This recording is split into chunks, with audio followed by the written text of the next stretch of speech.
All right, everybody, so now that we have our file set up, we're going to be starting the first major part of this project, which is tracing any essential features.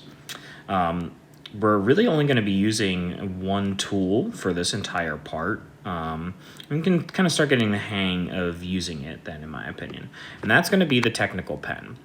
Later on, we're going to be going to paintbrushes, but for the outlining, I like this brush a lot. It's what we used for the low poly project. Your size is going to vary for this. I recommend that you start in the background of any essential object, and you start with a pretty low size. I think I want to start with about 1.5. Also, your color. Your color for the outline will need to be black. Your double puck is what they call this right here. Oh, my size just edited. Your double puck will be where you can choose a color pretty easily by clicking on the color and go to black, just like that. If the double puck is not shown, down here in the bottom, when you click this little kind of like half circle or circle cut in half, it will bring up 5 different options. You're going to see that the diagonal right option is one that looks like a 2-light traffic stop or red light. That brings up or hides the double puck if it's not shown.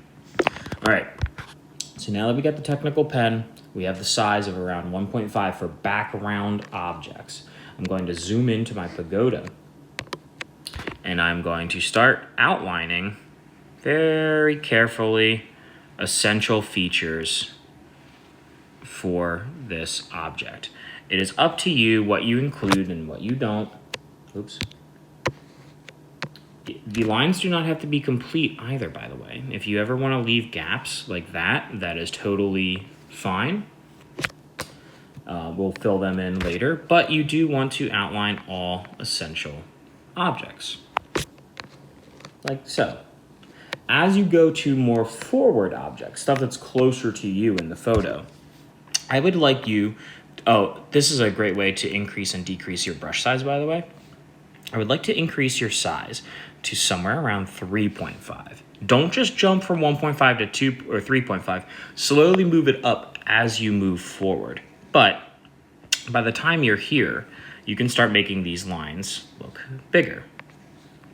And again, they do not have to be complete lines or anything like that. You will be filling them in later, but grab the essentials so that if we were to eventually hide this photo, it would make sense as to what you're looking at. I'm gonna hop over really quickly to my other file and show you what a finished sketch looks like. I'm gonna save that one just in case for later.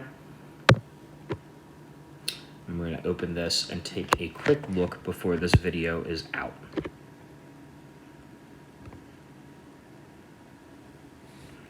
Let me hide some layers here to show you.